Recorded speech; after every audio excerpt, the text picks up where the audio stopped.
आओ हुजूर का हुलिया तुम्हें एक देहाती औरत से हुजूर का हुलिया सुनाऊं। आप जानते हैं हिजरत की रात हुजूर जब मक्कातुल मुकर्रमा से मदीना तो रसूल जा रहे थे तो रास्ते के अंदर भूख की शिद्दत का एहसास हुआ। एक देहाती औरत का खैमा आया, नाम था उसका उम्मे माबद। तो उम्मे माबद की कुटिया के करीब हुजूर खड़े हुए और उन्हें कहा कि हमें भूख लगी है, तुम्हारे पास कुछ है तो हमें पेश करो।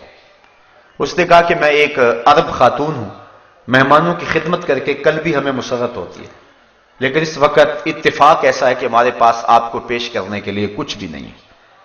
हुजूर अलैहिस्सलाम ने फरमाया कि वो जो तुम्हारी बकरी बंधी हुई है, अगर कहो तो उसका दूध धो ले। उसने कहा कि ये तो रेवड़ के साथ चलकर जाने के काबिल भी नहीं है, इसकी हड्डियों में गोदा भी नहीं है, चलने के काबिल भी नहीं है, दूध कहां से आएगा। हुजूर अलैहिस्सलाम ने फरमाया अगर तुम इजाजत दो तो हम इससे दूध धो लें।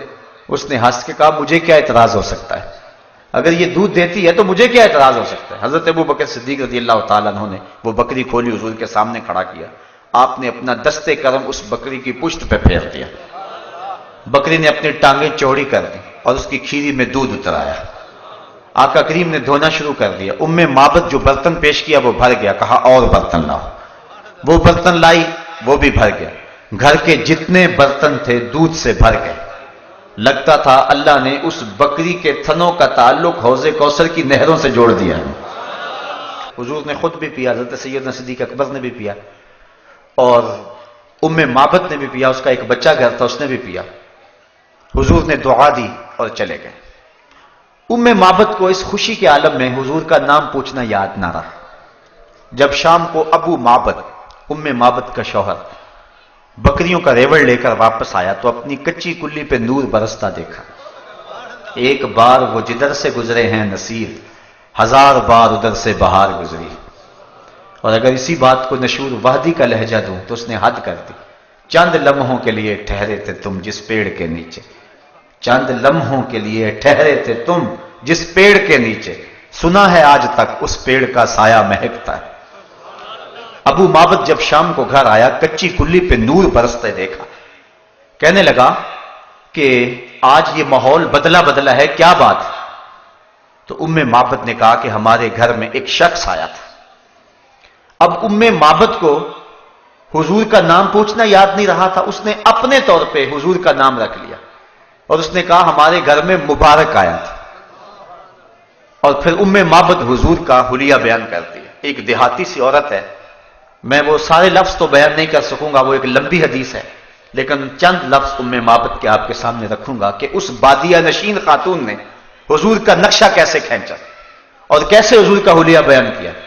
अपने शौहर अबू माबद को वो हुजूर का हुलिया बयान करते हुए कहती है, रअयतु रजुलन ज़ाहिरुल वज़ाह, ऐ मेरे शौहर मैंने एक ऐसा शख्स देखा कि जिसका चेहरा चमक रहा था, हसनल खल्क़, और उसकी खिलकत बड़ी खूबसूरत थी, मलीहल वजह, उसका चेहरा नमकीन था, कसीमुन वसीमुन, मीठा था, प्यारा था, फी ऐनैहि दाजुन व फी अशवारिही वक्फुन, उसकी पलकें लंबी थी और उसकी आंखें सोहनी थी, वफी सौतिही सहलन, और उसकी आवाज के अंदर इतना असर था कि मैं बता नहीं सकती।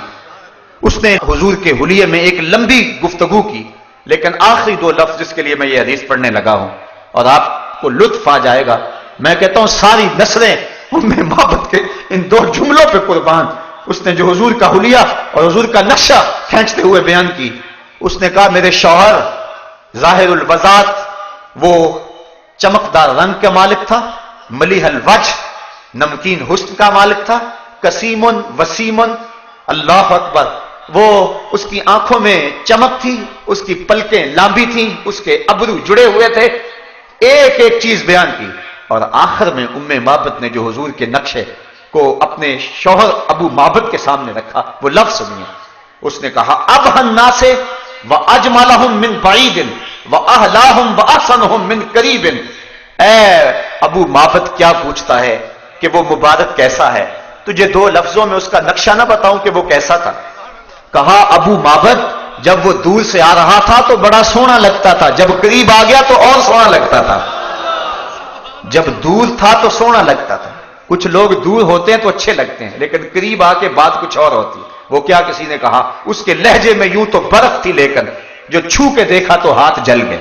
تو کسی کا لہجہ بڑا برف والا ہوتا ہے لیکن جب قریب ہو تو پتہ چلتا ہے کہ یہ تو بندہ ہی اچھا نہیں ہے. معبد نے اس میں حضور کی صورت بھی بیان کی، حضور کی سیرت بھی بیان کی، حضور کے کردار کو بھی بیان کیا، اور ان لفظوں کو بار بار سنیے اور لطف لیجئے.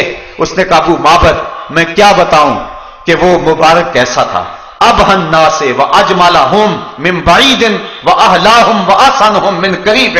جب دور سے آتا تھا تو سونا لگتا تھا، قریب آ گیا تو اور سونا لگتا تھا. اللہ مکھ چند بدر شاشانی ہے، متھے چمک دی لاٹ نورانی ہے، کالی زلف تے اکھ مستانی ہے، مخمور اکھی ہیں مد بریاں. کہا جب دور تھا تو سونا لگتا تھا، قریب آ گیا تو اور سونا لگتا تھا. اتنا حسین تھا. اب روزانہ معبد کے گھر میں تذکرہ ہی حضور کا ہوتا ہے.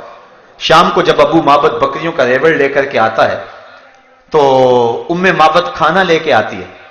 تو ابو معبد کہتا ہے کھانا بعد میں کھائیں گے، پہلے مبارک کی باتیں سناؤ. اور روزانہ وہ حضور کا تذکرہ چھیڑ لیتے ہیں کہ مبارک نے یوں بکری کے اوپر ہاتھ پھیرا اور یوں اس نے اپنی ٹانگیں چوڑی کر لی، اور ساتھ وہ بچہ جو اس نے بھی حضور کو دیکھا ہوا تھا وہ بھی کبھی کبھی کہتا ہے اماں وہ مبارک نے کیسے ہاتھ پھیرا تھا، ہمارے سارے برتن کیسے بھر گئے تھے، وہ کیسے بولتا تھا، اس کے ساتھ والا کیسا ادب کرتا تھا اس کا. روزانہ ان کے گھر میں شام کو حضور کا تذکرہ ہوتا ہے. اگر اس کو سادے لہجے میں کہہ لیں تو یوں کہہ سکتے ہیں کہ معبد کے گھر میں روزانہ شام کو محفل میلاد ہوتی ہے. روزانہ جب وہ ریوڑ لے کر کے آتا ہے اور معبد کھانا پیش کرتی ہے، وہ کہتا کھانا بعد میں کھائیں گے، پہلے مبارک کی باتیں سنائیں. یہ اصل غذا بن گئی ان کی. ایک دن قریب بستی سے سودا سلف لینے کے لیے معبد اپنے بچے کے ساتھ گئی، لیکن وہاں سے سودا نہ ملا تو آگے چلی گئی اور شہر مدینہ میں پہنچ گئے. اسے نہیں پتا تھا کہ مبارک یہاں آیا ہوا ہے. وہاں پہنچی، سودا خرید رہی ہے، اچانک بازار سے حضرت ابو بکر صدیق رضی اللہ تعالی عنہ گزرے. معبد کی نظر تو نہ پڑی لیکن بچے کی نظر پڑ گئی. فصاحت الطفل یا اماہ ھذا صاحب المبارک. اس بچے نے چیخنا شروع کر دیا، کہا امی وہ مبارک کے ساتھ جو ساتھی تھا وہ جا رہا ہے، وہ جو مبارک کے ساتھ اس نے بندہ تھا وہ جا رہا ہے. معبد دوڑ کر کے حضرت ابوبکر صدیق کے پاس جا کھڑی ہو گئی اور کہا این المبارک، مبارک کہاں ہے، مبارک ہے، تم تو مل گئے ہو، مبارک کا بھی پتہ بتاؤ وہ کہاں ہے. اب حضرت ابوبکر صدیق رضی اللہ تعالیٰ عنہ 2 لمحوں کے لیے پریشان ہو گئے کہ یہ کس مبارک کا پتہ پوچھ رہی، چونکہ انہوں نے نام تو اپنے طور پہ رکھا ہوا تھا. تو کہا مبارک کہاں ہے.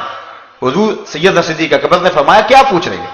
کہا اس دن مبارک جس نے بکری کے اوپر ہاتھ پھیرا تھا، آپ سمجھ گئے یہ تو وہ بادیہ نشین عورت ہے. کہا آؤ تمہیں مبارک کے ڈیرے پہ لے چل.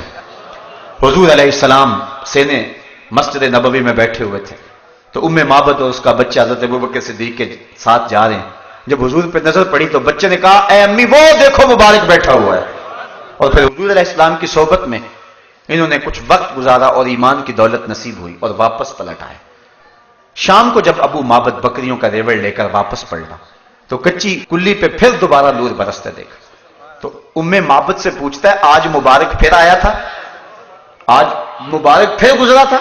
معبد کہتی ہے نہیں. تو کہا یہ گھر کا ماحول تو بتاتا ہے کہ کوئی آیا تھا.